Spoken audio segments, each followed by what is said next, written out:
Hey guys, Aaron from Auto Performance here, coming at you today with episode 1 of Shooting Science. So this is going to be a bit of a mini-series where I'm going to sort of delve into lacrosse's best shooters and go through some game footage to analyse the sort of mechanics and traits that make them some of the best shooters in the game.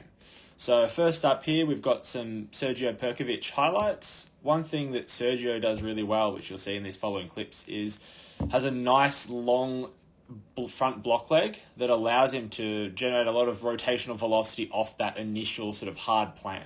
So we'll watch the clip and then we'll go back from there.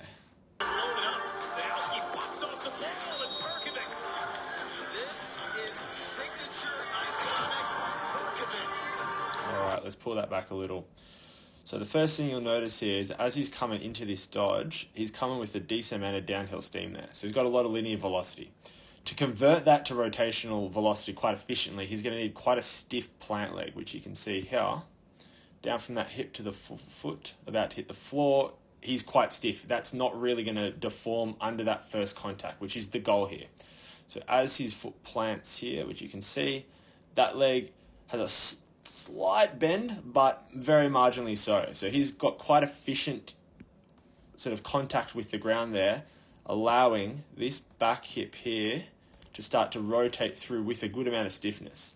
So a good way to envision it is that this femur through here is pretty much locked in the back of that socket there in the hip, in the pelvis there. So he follows through, rotates around, and that leg stays nice and stiff throughout that whole time. So there you can see that that doesn't really deform or change under the velocity there, which is what we want to see.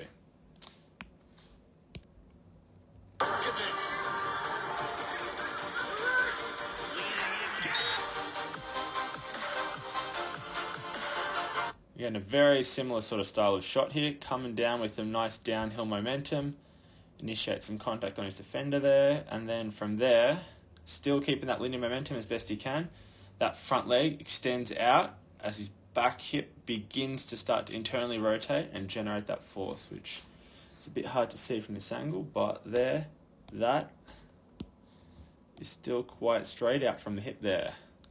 So now as we skip through here, you can see that leg doesn't really change, keeps that same nice alignment as his upper body and back hip rotate around that there.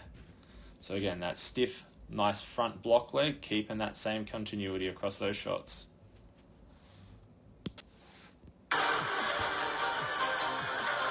Sergio Perkovic from behind to ahead with one shot, and it's 9-8 Redwoods. Alright, so this is probably the best clip of all three here, by nature of having the best angle as well as no defender in the way to really alter his mechanics. You can see he's shooting at sort of true form. So first thing to note, he's coming in with a lot of sort of linear velocity again, wanting to convert that to rotational velocity.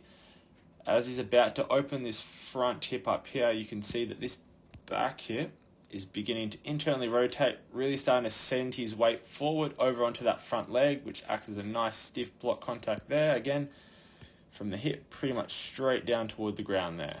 So you can see that as he follows through, that hip rotates, that front one plants. With this here, you notice how far his feet are apart. Generally, you want to find a nice balance between understriding and overstriding, with both of the former aforementioned there being quite detrimental for different reasons. Overstriding, you'll find that that front knee here will generally start to bend, which will be an energy leakage that you'll actually lose force and velocity out of your shot from, which does take place a little here, but not to the point where it's a major sort of red flag or anything like that. But inversely, if one was to understride, you're going to have a lot less time to draw that force up from the ground and put it through your legs to that pelvis, and then obviously sending it up the chain through that torso and out the stick. But Sergio does quite a good job of keeping that leg relatively straight throughout that, even though he's probably on the border of overstriding there, and ends up actually having it snap a little straight as we follow through here. So about there where he's just still in frame, you can see that that's coming straight down from hip into the ground there. So the main takeaways from today's episode of Shooting Science are that Sergio Perkovic has a really strong, solid and stable front block leg contact there, and that enables him to really transfer his energy and weight efficiently from that back to that front hip. This is where he obviously generates the majority of his power from, being known as a power shooter, essentially. He rotates and reaches quite well through his torso, able to send that force he's generating in that lower body up through that torso and out onto the stick. He attacks the ground quite aggressively with that front foot contact and his front leg there to maximize how much of power and force he's drawing up, but this can also lead to a tendency to overstride there as well. Stay tuned for episode 2 coming at you soon with Ryan Brown.